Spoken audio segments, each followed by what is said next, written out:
નમસ્કાર, India news ગુજરાતમાં આપનું સ્વાગત છે. દર્શક મિત્રો, મેં એક નવો પ્રોગ્રામ શરૂ કર્યો છે જેનું નામ છે મેડિકલી સ્પીકિંગ. આપણે આ પ્રોગ્રામમાં ડૉક્ટર્સ સાથે ચર્ચા કરીશું. કોરોના કાળ ચાલી રહ્યો છે ત્યારે ડૉક્ટર્સની પાસેથી ટિપ્સ લઈશું કે કોરોના કાળમાં કોરોનાથી બચવા માટે કેવા કેવા ઇલાજો કરવા. તો આવો જોઈએ મેડિકલી સ્પીકિંગ.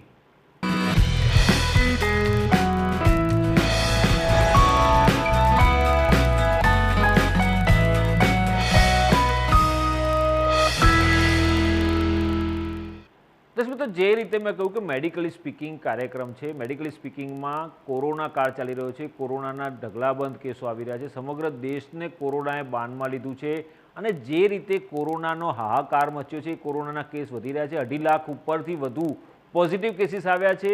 આપણે અલગ અલગ ક્ષેત્રના જે ડૉક્ટર્સ છે, તબીબ એક્સપર્ટ છે, એ લોકો સાથે ચર્ચા કરીએ છીએ આ પ્રોગ્રામમાં. અને આ પ્રોગ્રામમાં માર્ગદર્શન મળે, દર્શકોને માર્ગદર્શન મળે, સાચું માર્ગદર્શન મળે એવો પ્રયત્ન કરીએ છીએ. તો દર્શક મિત્રો, જે રીતે કોરોનાએ હાહાકાર મચાવ્યો છે, કોરોનામાં બચવા માટે એલોપેથી હોય, હોમિયોપેથી હોય, આયુર્વેદ હોય, યુનાની દવા હોય, આ બધી અલગ અલગ પ્રકારના જે આપણા ક્ષેત્ર છે ભારત દેશના, અલગ અલગ જે આરોગ્ય માટેના, જે સ્વાસ્થ્ય માટેના જે અલગ અલગ સેક્ટર છે, એ સેક્ટરમાં અલગ અલગ પ્રકારની દવાઓ છે. તો આજે આપણે ચર્ચા કરવાના છે આયુર્વેદમાં કોરોનાનો ઉપચાર માટે શું છે એની માટે વાત કરવાના છે. આપણી સાથે અમદાવાદથી નિસર્ગ હોસ્પિટલ્સના મેનેજિંગ ડિરેક્ટર અને મુખ્ય આરોગ્ય જે આયુર્વેદિક તબીબ છે વૈદ્ય રાજેશભાઈ ઠક્કર જોડાયા છે. રાજેશભાઈ, આપનું સ્વાગત છે ઇન્ડિયા ન્યૂઝ ગુજરાતમાં.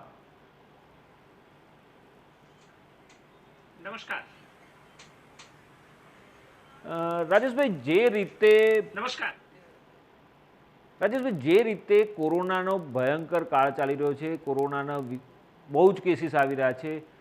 એલોપેથીમાં તો દવાઓ છે, હોમિયોપેથીવાળા પણ દાવો કરે છે, પણ આપણી પાસેથી આજે અમારે દર્શકોને જણાવવું છે કે આયુર્વેદમાં કઈ રીતે ઉપચાર કરવો. અને આ જે કોરોનાનો જે બીજો વેવ ચાલી રહ્યો છે, બીજી લહેર ચાલી રહી છે, એ કેટલી ખતરનાક છે.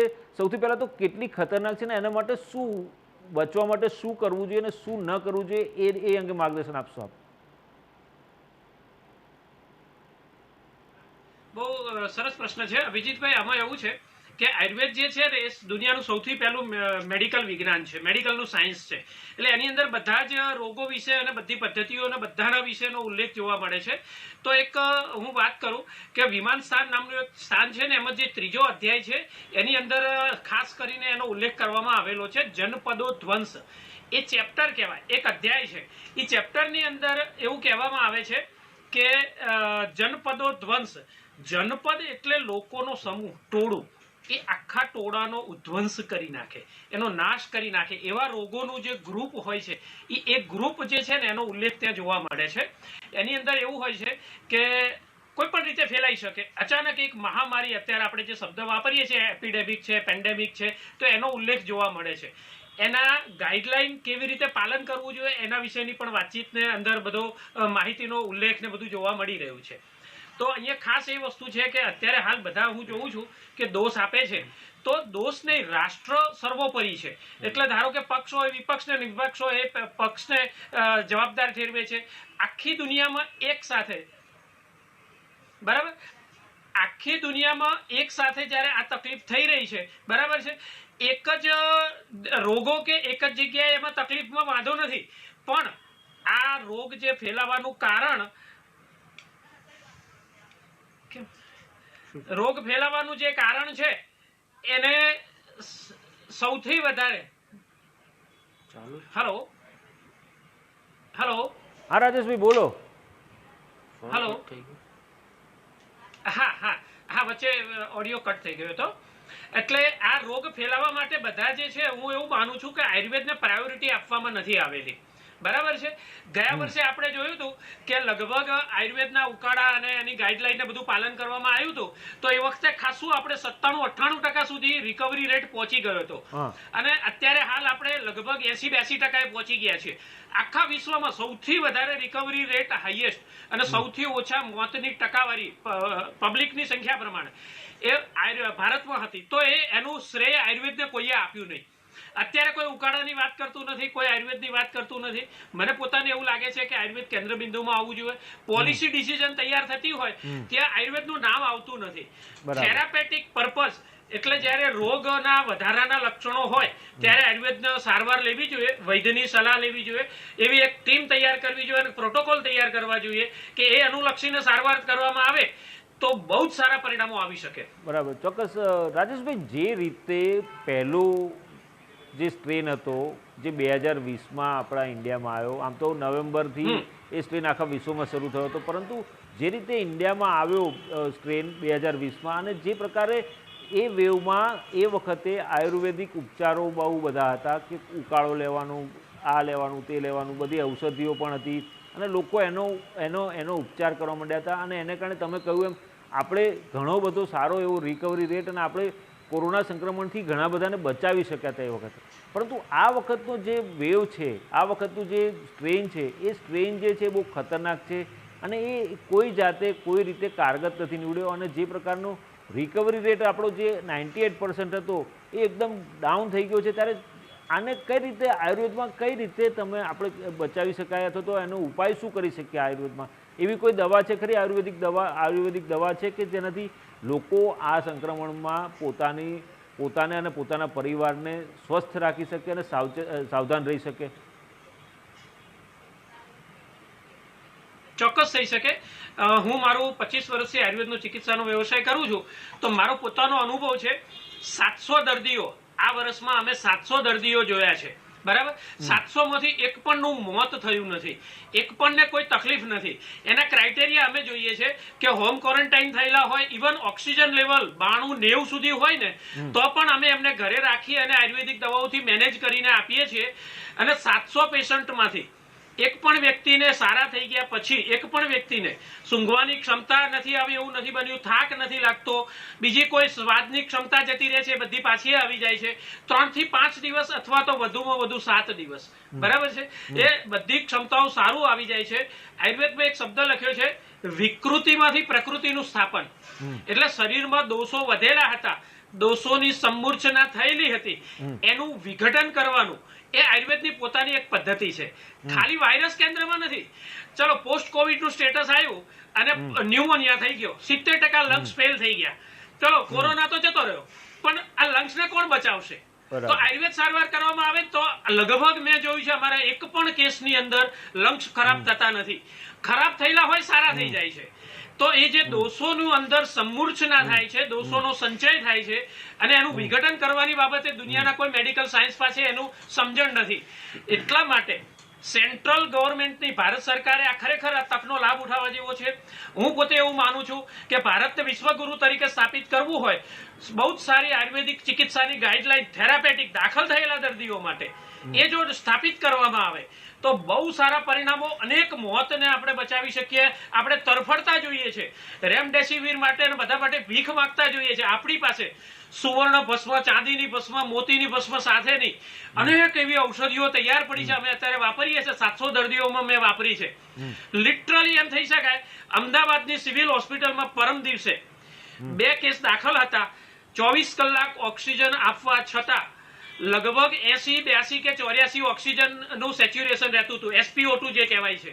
બરાબર, અમારી દવા ચાલુ કરી અને 16 કલાકની અંદર સારું થયું અને 90-92 થી માંડીને 94 સુધી રહેવા માંડ્યું. 8 દિવસથી દર્દી દાખલ હતું.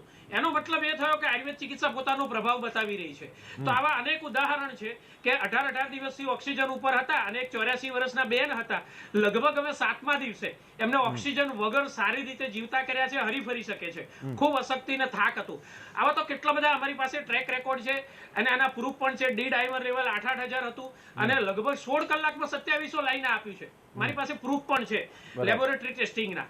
તો મને પોતાને એવું લાગે છે કે આ દિશા દ્રષ્ટિ બદલવાની જરૂર છે.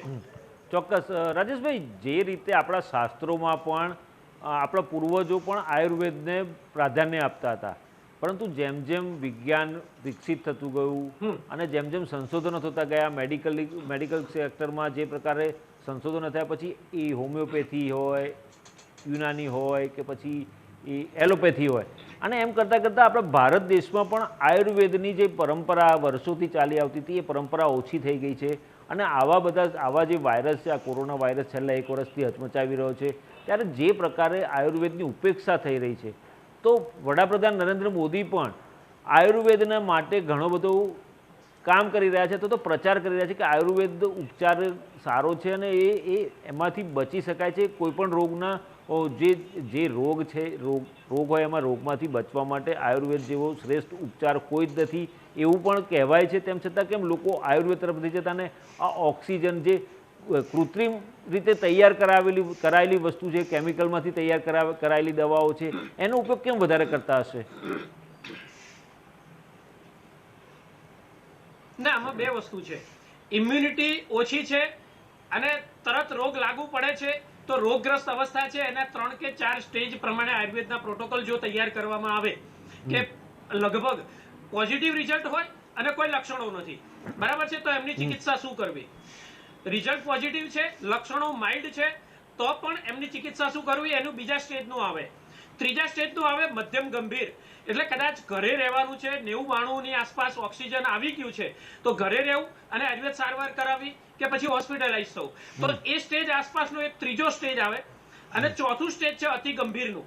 તો અતિ ગંભીર દર્દીઓ મરી રહ્યા છે, પણ એમને ભારત સરકાર, મારે અપીલ છે કે આયુર્વેદને કેન્દ્ર બિંદુમાં લાવવામાં આવે. નિષ્ણાતોની 6 લાખ 8 લાખ આયુર્વેદિક ડોક્ટરો છે, કેટલા બધા નિષ્ણાત વૈદ્યો છે, જબરજસ્ત વિજ્ઞાન છે, એનો લાભ ઉઠાવવામાં આવે. અને ખરેખર એવું કહી શકાય કે એલોપેથી દવાની સાથે સાથે જો આયુર્વેદ સારવાર કરવામાં આવે બહુ સારા પરિણામો મળે. આયુર્વેદના કેટલીક વાતો કરું હું તો બૃહદ કસ્તુરી ભૈરવ રસ નામનું એક ઔષધ આવે, સમીર પંડગ રસ આવે છે, મલ્લ સિંદૂર આવે છે, ત્રૈલોક્ય ચિંતામણી રસ છે, શ્વાસકાશ ચિંતામણી રસ. અત્યારે શ્વાસ ચડતો હોય, અડધો કલાકની અંદર કેટલીક મિનિટોની અંદર તમે ફાયદો કરી શકાય એવી ઔષધિઓ છે. એક અભ્રક ભસ્મ કરીને આવે છે, 1000 વખત પ્રોસેસ કરવામાં આવે, 1000 ટાઈમ પ્રોસેસ. નેનો ટેકનોલોજીનો 100 માંથી માંડીને કદાચ 500મો ભાગ થાય. નેનો ટેકનોલોજીના બધા ગુણો ગાય છે, પણ એનાથી બી 500મો ભાગ. એટલી સૂક્ષ્મ ઔષધિઓ બનાવવાની વાત છે. 4 વર્ષે ઔષધિ બની શકે. એ અત્યારે હાલ ફેફસામાં જઈને ક્લોટ થઈ ગયા છે, ફાઇબ્રોસિસ થઈ ગયું છે, ન્યુમોનિયાની ખતરનાક પરિસ્થિતિ છે, 60-70-80% ન્યુમોનિયાઇટિસ થઈ ગઈ છે. એ કન્ડિશનની અંદર મેં અત્યારે હાલ 400 પેશન્ટની અંદર રિઝલ્ટ લીધા છે. બહુ જ સરસ પરિણામ મળે. 60-65 સુધી ઓક્સિજન ગયું હોય એ લોકોને 85-90 સુધી આપણે લાવી શકીએ છીએ. તો દાખલ થયેલા દર્દીઓને ગંભીર સારવાર આયુર્વેદની જો પેરેલલ આપવામાં આવે.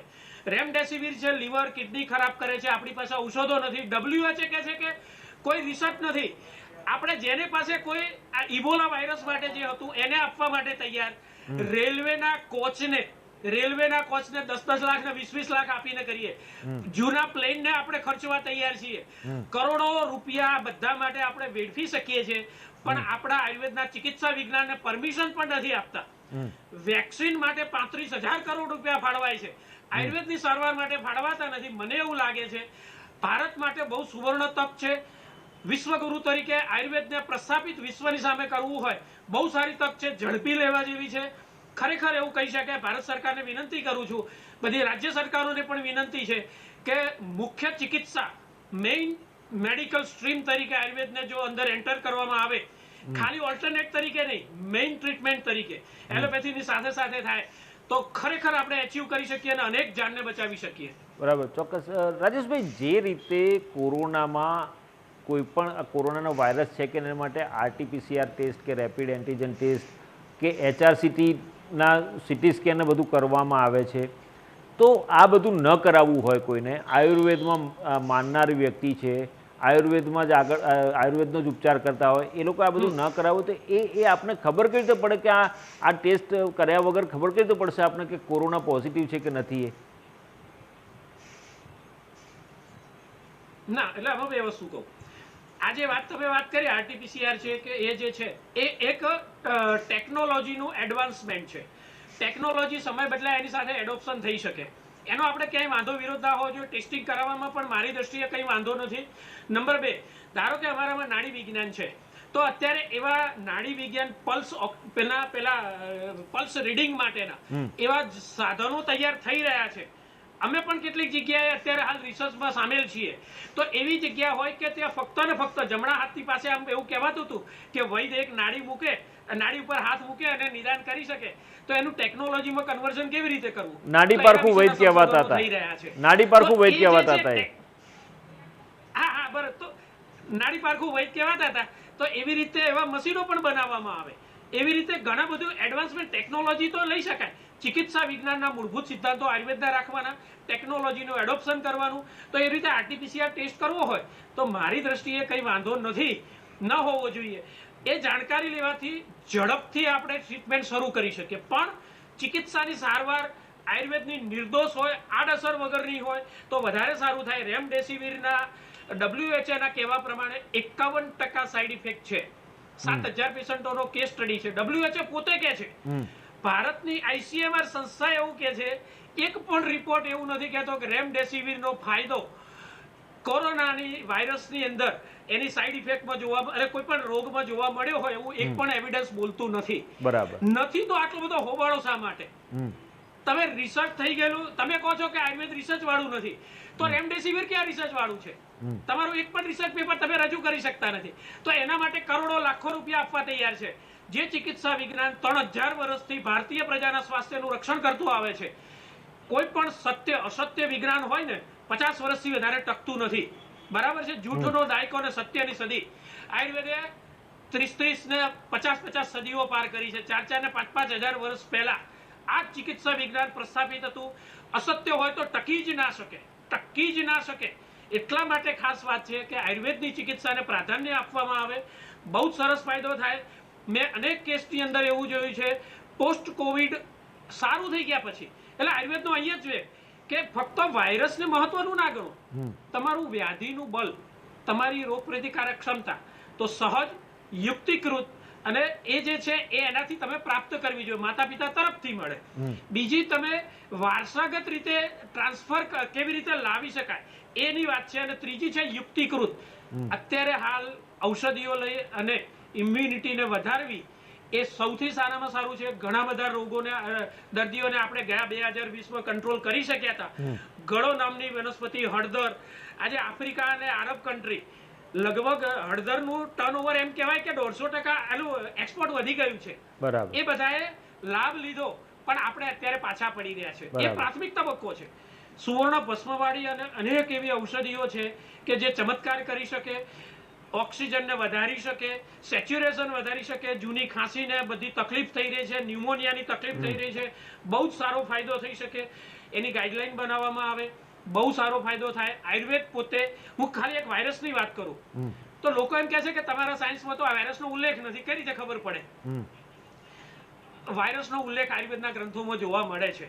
સૂક્ષ્મ જીવાણુઓ જે છે એ કેવી રીતે એનું વર્ણન લખ્યું છે. બહુ સૂક્ષ્મત્વાત, એકદમ સૂક્ષ્મ હોય છે, અપરિસંખ્ય, એને ગણી નથી શકાતા. બરાબર છે?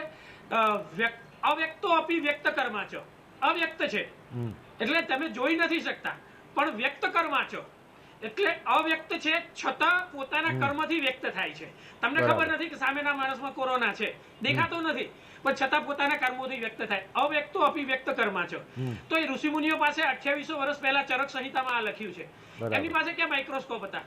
તો આયુર્વેદને હળદૂત કરીને, સાઈડ પર મૂકીને, આઉટ ઓફ ડેટેડ કરીને, પોતાના આર્યત્વને, પોતાના સંસ્કૃત પ્રત્યેનું, ભારત પ્રત્યેના પ્રેમને સાઈડ પર મૂકી દે, શુદ્ધ વિજ્ઞાનની ઉપેક્ષા કરવાને કારણે હજી હું કહું છું ભોગ બહુ કર્યું, ખેંચી લીધું, પ્રકૃતિ પાસેથી ખેંચી લીધું. પ્રકૃતિનું દોહન કરાય, શોષણ ના કરાય. બરાબર છે? હા, એટલે દોહન આપણે કરીએ ત્યાં સુધી બરાબર છે, પણ શોષણ કરવાથી પ્રકૃતિ પછાડી મારે છે. માણસ પોતાની જાતને એવું સમજે છે કે મેં શોધી લીધું, મેં વિટામિન ડી શોધ્યું, મેં એન્ટીબાયોટિક શોધી એટલે હું રાજા છું, હું વિશ્વ પર રાજ કરી શકીશ. પ્રકૃતિને મંજૂર નથી. પ્રકૃતિ કહે છે કે મારી ઉપેક્ષા ના કરો. પ્રકૃતિ પછાડે છે. પ્રકૃતિ તરફ પાછા વળવાનો આ સમય છે. એ પ્રકૃતિના, આયુર્વેદના વિજ્ઞાનને સેલ્યુટ કરવાનો, એને સ્વીકારવાનો સમય છે. તો બહુ સારું થઈ શકે. અનેક એવા તરફડતા લોકો, એવા લોકોને આપણે જાન બચાવી શકીએ. એ આયુર્વેદની આપણી તાકાત, ભારતના ચિકિત્સા વિજ્ઞાનની તાકાત છે, એ પાછી લાવી શકીએ આપણે. બરાબર. ચોક્કસ રાજેશભાઈ, જે રીતે ગિલોયનો ઉપયોગ લોકો કરવા માંડ્યા છે, કોરોના કાળ આવ્યો ત્યારથી ગિલોયનું વેચાણ, ગિલોયનું માંગણી વધી ગઈ છે, તો ગિલોયના ફાયદા શું છે ને કેવી રીતે એનો ઉપચાર કરી શકાય, કેવી રીતે એને લેવાનું હોય છે, એ જરા દર્શકોને જણાવશો આપ? હા, ગળો જે છે ને એ વનસ્પતિ છે. ગુજરાતીમાં એને ગળો કહેવામાં આવે, હિન્દીમાં ગિલોય કહેવાય છે, અને સંસ્કૃતમાં એનું ગુડુચી છે. લેટિન નામ આખા વિશ્વમાં જે ચાલતું હોય તો ટીનોસ્પોરા કોર્ડિફોલિયા આ નામનું એક ઔષધ આવે, એનું લેટિન નામ છે. એના કાંડ થાય છે, વેલા થાય છે. હવે એનું કાંડ હોય ને એનું પાંદડામાં ઔષધીય તત્વ નથી, એની જે ડાળખી હોય ને એમાં ઔષધીય તત્વ છે. એટલે લગભગ 1 થી 1.5 જે ફૂટ જેટલું, આટલો એક આંગળીના 1.5 વેઢા જેટલો ગળોના ટુકડા લઈ આપણે દાંતણ આવતું હોય ને, ન હોય તો અંગૂઠા જેટલી જાડી હોય, આંગળી જેટલી જાડી ગળોનું જે કાંડ હોય એ કાંડ લઈ અને એના ટુકડા કરવાના વેઢા વેઢા જેટલા, અને પછી એને ચૂંદી નાખવાનું. ધૂળ વગેરે લાગેલી હોય તો પહેલા સાફ સફાઈ કરવાની, પછી એના ટુકડા કર્યા હોય, ચૂંદી નાખ્યું હોય અને એને પાણીમાં પલાળી રાખવાનું. અડધો કલાકે મસળી રાખવાનું, 1.5-2 કલાક પલાળી અને પછી એને ગાળી અને રસ પી શકાય. બરાબર. એને ઉકાળવું હોય તો ઉકાળીને ગરમ કરીને પણ લઈ શકાય. બરાબર. બહુ જ કડવું લાગતું હોય મધ નાખી શકો, સાકર નાખી શકો, ગોળ નાખી શકો, કાળી દ્રાક્ષ પણ નાખી શકો. ઇમ્યુનિટીને વધારવાનું માસ્ટર ડ્રગ અત્યારે સાબિત થઈ રહ્યું છે. એ સિવાય ઘણી ઔષધિઓ છે, એ બધું વાપરી શકાય. આયુષ ક્વાથ આપણે જે હતો એમાં 4 વસ્તુ હતી, તુલસી, કાળા મરી, તજ અને લવિંગ. એ જે હતું એનો ફરીથી ઉપયોગ આપણે ચાલુ કરી દેવો જોઈએ. તુલસીનો ભાગ હતો અંદર, બરાબર છે, તો એનાથી પ્રિવેન્શન થઈ શકે. પણ આ ફક્ત પ્રાથમિક તબક્કો છે. ખાલી ન થાય, કોરોના ન થાય એ માટે આયુર્વેદ છે એવું નહીં. એ પછી થેરાપેટિક પર્પઝ મટાડવા માટે ગંભીર પરિસ્થિતિઓમાં ત્યાં પણ આયુર્વેદનો રોલ આવે છે. ધારો કે અમે પોતે કહીએ કે ત્રિભુવન કીર્તિ રસ, આયુર્વેદના કફ કુઠાર રસ નામના ઔષધો, લોકો પેરાસિટામોલ લે છે. ત્રિભુવન કીર્તિ રસ નામની ઔષધ આવે, નિષ્ણાત વૈદ્ય ચિકિત્સામાં લેવામાં આવે, બૃહદ કસ્તુરી ભૈરવ લેવામાં આવે, જય મંગલ લેવામાં આવે. તો જે 4-4 કલાકે પેરાસિટામોલ લે છે ને એને બદલે ખરેખર હું તમને કહું છું કે 8-8 ને 12 કલાકે કદાચ 3 કે 4 ડોઝ લીધા પછી તાવ જ ના આવે. બરાબર. એવું જબરજસ્ત ચમત્કારિક પરિણામ મળી શકે. નિષ્ણાત વૈદ્યની અંડરમાં લેવા જોઈએ. આ રસૌષધિઓ છે, દિવ્ય ઔષધિઓ છે. રસૌષધિઓ બહુ જ પાવરફુલ ઔષધ છે. આયુર્વેદનું કેમિકલ વિજ્ઞાન છે, બહુ જ સરસ ઔષધિઓ છે. એટલી બધી એની મહેનત કરીને એને બનાવવામાં આવે તો એ ખરેખર તાવને ઇમરજન્સીમાં અડધો કલાકમાં કંટ્રોલ કરી શકે. લોકો એમ કહે છે કે તમારી પાસે તાવની દવા નથી, એવું 100% જૂઠી વાત છે. અમે કેટલા બધા પેશન્ટોના તાવ અત્યારે પણ ઉતારીએ છીએ. 700 પેશન્ટ અમે કોરોનાના જોયા છે. બરાબર. રાજેશભાઈ, છેલ્લો સવાલ, ટૂંકમાં જવાબ આપજો. કોરોના કાળ છે, બીજું સ્ટ્રેન ચાલી રહ્યો છે અને બહુ ખતરનાક રીતે કેસીસ વધી રહ્યા છે. ગુજરાતમાં પણ ઘણા બધા કેસીસ આવ્યા છે. 10,340 છેલ્લા 24 કલાકમાં જોવા જઈએ તો આવ્યા છે. પરંતુ આ સંજોગોમાં લોકોએ શું સાવચેતી રાખવી અને કેવો ઉપચાર કરવો જેનાથી ઇમ્યુનિટી વધે? કારણ કે ઇમ્યુનિટી ઓછી હોય એ લોકોને આ સંક્રમણની શક્યતાઓ વધી જાય છે. તો ટૂંકમાં જવાબ આપજો ને ટૂંકમાં સંદેશો આપશો દર્શકોને કે શું કરવું જોઈએ ને શું ન કરવું જોઈએ. હા, હું એક ખાસ વાત કહું કે અત્યારે હાલ આરટીપીસીઆર નેગેટિવ આવે અને છતાં જો લક્ષણો તમને મળતા હોય તો શંકા રાખવી જોઈએ. કેમ કે એનું કારણ શું છે કે આ નવો જે સ્ટ્રેન આવ્યો ને એમાં એસ નામનું પ્રોટીન છે ને, સ્પાઇક, એ અદ્રશ્ય થઈ ગયું છે. કેટલાકમાં નથી. બીજું એક નવું જે વેરિયન્ટ આવ્યો છે મ્યુટેટ થયેલો, એની અંદર એવું છે કે પેટના લક્ષણો જોવા મળે. અત્યાર સુધી એબ્ડોમિનલ સિમ્પટમ્સ નહોતા. તમને ઝાડા થાય, ઉલટી થાય, પેટમાં દુખાવો થાય, ઉલટી પણ થાય અને ઝાડા પણ થાય, 4-5 વખત જવું પડે, ભૂખ એકદમ મરી જાય. આવું થતું હોત તો પણ કોરોનાની શંકા વ્યક્ત કરવી જોઈએ. બરાબર છે. એટલે ખાસ કરીને આરટીપીસીઆર નેગેટિવ હોય છતાં તાવ આવતો હોય, સૂંઘવાની ક્ષમતા તમારી જતી રહી હોય, સ્વાદની ક્ષમતા અડધી થઈ ગઈ હોય, અરસજ્ઞતા, અગ્રહણજ્ઞતા જો આવી હોય તો ત્રિદોષજન્ય સન્નિપાતિક જ્વર છે એની શંકા કરી, એટલે કે કોરોનાને લગતા જે લક્ષણો જે છે એ સન્નિપાતિક વાત શ્લેષ્મ પ્રધાન અથવા શ્લેષ્મ વાત પ્રધાન એ સન્નિપાતિક જ્વરના લક્ષણો છે એવું સમજીને ચિકિત્સા કરવી જોઈએ. કેમ કે આરટીપીસીઆર, હમણાં મારે કેસમાં એવું બન્યું, આરટીપીસીઆર નેગેટિવ લક્ષણો આવે પછી મેં એમને કીધું કે તમારા લંગ્સમાં ઇન્વોલ્વમેન્ટ છે અને 5મા-6ઠા દિવસ પછી તમે એમની સીટી સ્કેન કરજો. બરાબર. તો સીટી સ્કેનમાં લગભગ 60% ઇન્વોલ્વમેન્ટ આવ્યું હતું. એનો મતલબ એવો થયો કે આ કોરોના જે છે ને, એક સાદી ભાષામાં કહીએ ને તો એવો ચીટર છે. કે તરત જ ગળાના માર્ગેથી તરત જતો રહ્યો, 24 કે 48 36 કલાકમાં ત્યાંથી જતો રહે છે, એટલે ગળામાં પકડાતું નથી, મોઢામાંથી ગળામાંથી નેઝોફેરેન્જિયલ સ્વોબમાં એ પકડાતો નથી, લંગ્સમાં જતો રહ્યો. તો બીજો એક ટેસ્ટ આવે, ઈએનટી ડોક્ટર પાસે જઈ બ્રોન્કોસ્કોપીથી એનું લઈ અને લંગ્સમાંથી એનો ટેસ્ટ કરવામાં આવે તો પોઝિટિવ આવે, તરત અમને ટ્રીટમેન્ટ પડી. બીજા જ દિવસે અમે ટ્રીટમેન્ટ શરૂ કરી દીધી અને પેશન્ટ રિકવર થવા માંડ્યું. તો આ મારે ખાસ દર્શક મિત્રોને કહેવું છે, લક્ષણો આવતા હોય તો નજીકના કોઈ પણ સાચા ક્વોલિફાઈડ આયુર્વેદ એલોપેથીના ડોક્ટર પાસે જાઓ, એની શુદ્ધ સારવાર કરાવો અને એકલી એલોપેથીને બદલે આયુર્વેદની સારવાર પણ સાથે રાખો. આ મારી ભારતની પ્રજાને અને ગુજરાત સરકાર, ભારત સરકારને પણ અપીલ છે કે તમે આયુર્વેદની ટ્રીટમેન્ટને કેન્દ્ર બિંદુમાં લાવો અને મેઇન સ્ટ્રીમ થેરાપી તરીકે એનો સ્વીકાર કરાવો. બરાબર, ચોક્કસ રાજેશભાઈ, ખૂબ ખૂબ આભાર આપનો ઇન્ડિયા ન્યૂઝ સાથે જોડાયા અને ચર્ચા કરીએ બદલ. જય ધન્વંતરી, જય આયુર્વેદ. તો દર્શક મિત્રો, જે રીતે વૈદ્ય રાજેશભાઈએ જે જણાવ્યું કે આયુર્વેદના ઉપચારથી કોરોનાના લક્ષણોમાંથી બચી શકાય છે, કોરોના થયો હોય તેમાંથી સાજા થઈ શકાય છે. એમણે અનેક ઉપચારો બતાવ્યા, ગિલોયનો ઉકાળો પી શકાય, ગરમ કરીને પીવો હોય તો એ, ઠંડો રાખીને પીવો હોય તો એ, આ ઉપરાંત અનેક પ્રકારની ઔષધિઓ પણ એમણે સૂચવી છે. તો દર્શક મિત્રો, જતાં જતાં આપણે ઇન્ડિયા ન્યૂઝ મારફતે એક જ અપીલ કરવા માગું છું, ફરી એક વખત અપીલ કરવા માગું છું કે કોરોનાનો કપરો કાળ ચાલી રહ્યો છે. કાળમુખો કોરોના કહીશું તોય અતિશયોક્તિ નથી, કારણ કે લોકોને ભરખી જાય છે.